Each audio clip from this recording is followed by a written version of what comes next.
Hey, welcome back again. This is Jorge from Mexicali Fish Keeper. This is continuing the series on my aquariums. Today we're going to look at my third rack. This is going to probably be a real short one because all it is 320 longs on a DIY rack that I made, and I don't really have anything in there.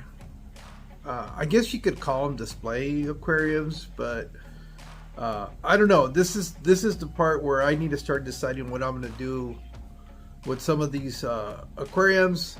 You guys have seen the previous two racks. They were sort of displays and breeders at the same time.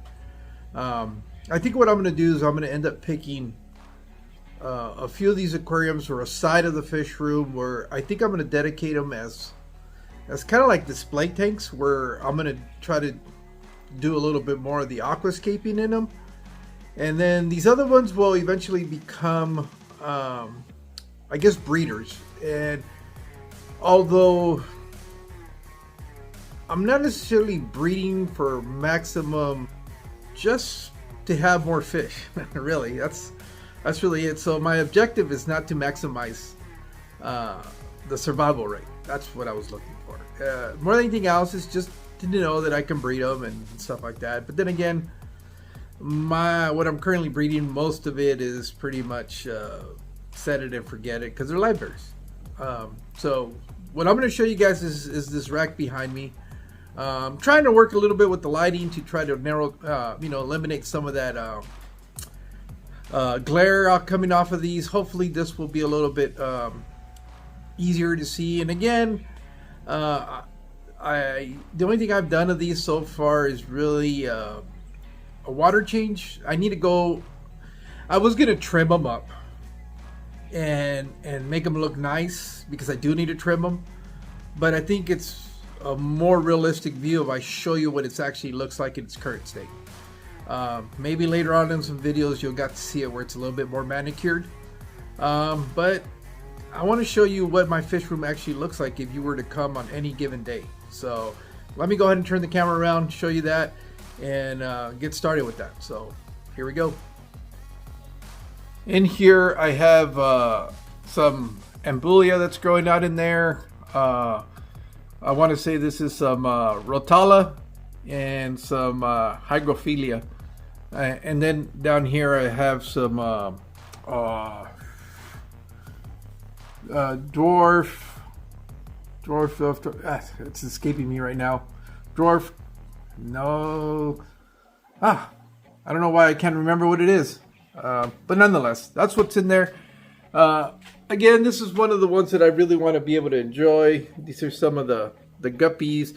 Okay, here's a question I need you guys clarified for me. I've seen these advertised as guppies and then antlers, or they're a hybrid of antlers and guppies. All I really need to know is if you guys have an actual name for these, legitimate names, so that when people ask me what they are, I'm not mislabeling them. So that's what they are in there. They were sold to me as Japanese blue lyre-tail guppies. That's what I was told they were originally, but I've heard some other names on them. So anyways, okay, this is the second tank on the rack. In here, what I have are some antlers. I got this breeding colony from our club president at the Southwest Aquatic Society up there in Phoenix. Gentleman's name is Ron Sawyer, and I guess he was just looking to move on from these and get something different. Hopefully I'll be able to get some of the colors. There you go. Those are some of these guys in there. I've got two colonies so far, and a 10-gallon tank that I'm breeding these, and then I decided to put some in here. It's just, I want to see. I really do like the way the colors on these guys pop out, but they're small fish. Hopefully with these I can get enough where I can, when I redo the aquarium at the Children's Museum, that might be one of the species that I decide to introduce in there. Very simple. This is a lazy scape Some dwarf lilies in here. Why am I having such trouble recalling information today? It's so bad. I have an Amazon sword in there and some Luigia. These are all just trimmings that I've been cutting and replanting. Again, this is a mixture of dirt and inert soil that I do to try to avoid some of the algae. I've been pretty successful.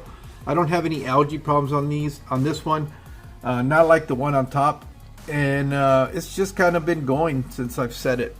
And you know, it's just one of these that I think I'm gonna start getting a vision more, and really I think this is one to be the ones that I'm going to turn into an actual display tank, just because the size makes it more cost prohibitive. I mean, not prohibitive, it makes it enables me to do it, because I don't have to you start trying to escape like the 150 or the 125, and you really got to have either a nexus of plants or willing to spend money on buying a bunch of plants to be able to make it look decent.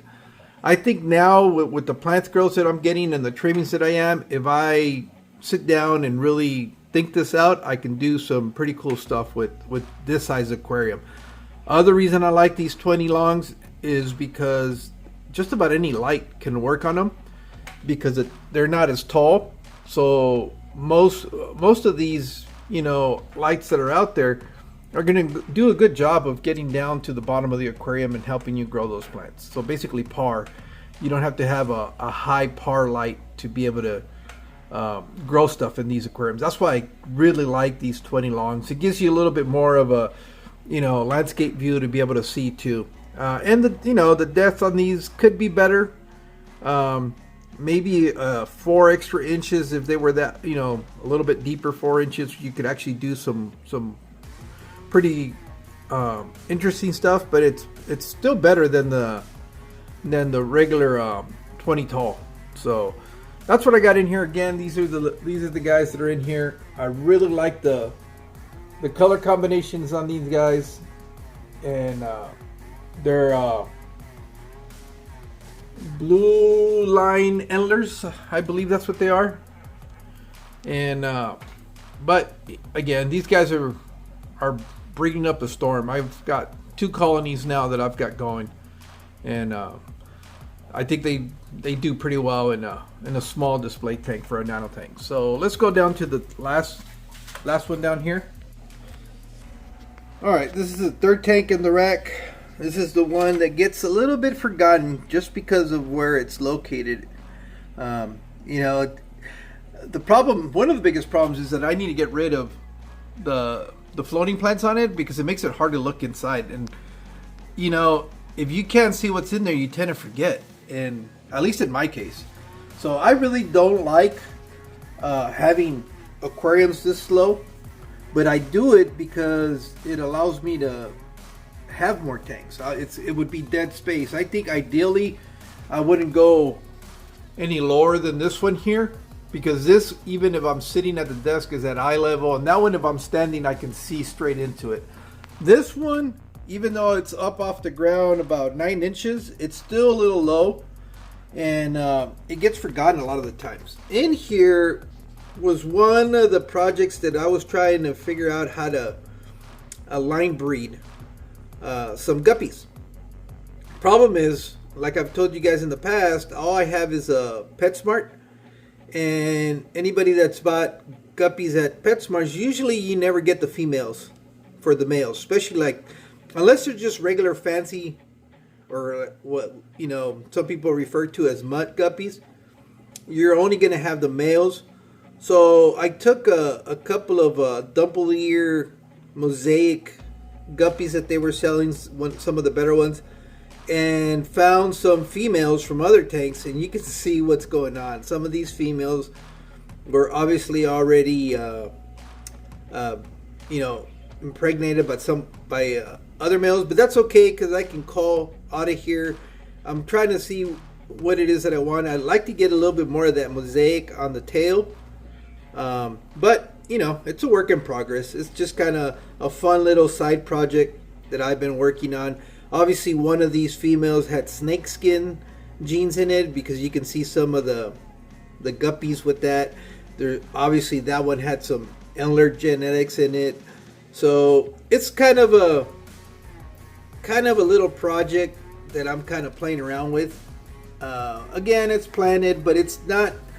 It's just plants thrown in there as I was getting them and trimming them, just finding places for them to be, to put them in there. So there is no rhyme or reason to escape in here. More than anything else, I was considering it like a propagating tank and a breeding tank at the same time.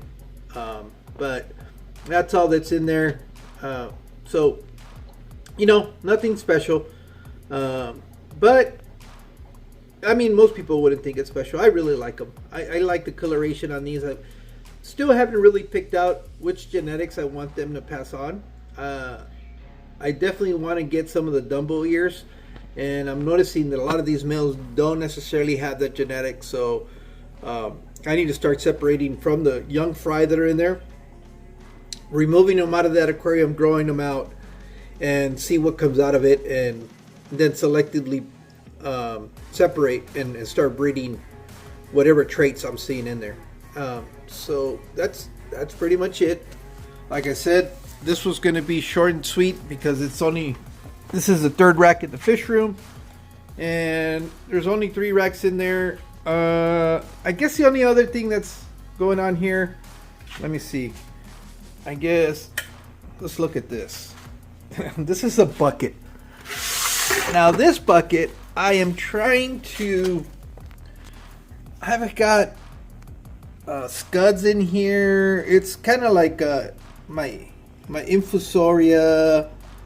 If I have like really small fry, I was looking in here the other day and I found some straggler shrimp in here. I don't think we're going to be able to see much because of the way that light's on there. But that's what I got going in here, and I'll just periodically. You can see there's all kinds of sorts of plants in here, and it's just kind of a forgotten tank, I guess. I'm trying to see if I can get rid of that stupid light. That's not going to happen. But I don't know how much you can see, but I know if I start digging in here, I can find colonies of different scuds and stuff like that. So. And there's some shrimp in there. The other day he was up at the top. That's why I know there's some shrimp. And it looked like it was saddled. So it's going to eventually have some shrimplets in there. But nothing special. It's just I like having this because, again, there's so many microorganisms in here. I can take a scoop of this water if I have some real minuscule fry that I need to put some food in their water column. This is the kind of the go-to bucket that I have. So that's pretty much it. Again, not a whole lot going on this side of the fish room. Let me get you guys one last view of what it looks like. And we've got 2 more racks that are down on that side of the fish room, and we'll get to those eventually. Well, there you have it. That's 3 out of the 5 racks that I have. Next to the next one will probably be my 10-gallon setup. It's got like 16 tanks on it. Those are all breeding projects or breeding tanks, if you want to call it that. Well, but we'll take a look at that a little bit closer. And then the last one is just a double stack. One of them is kind of like a holding tank. The other one is actually a breeding project that I'm working on. So with that being said, we're halfway through, I guess, and I'll see you guys in on the next one.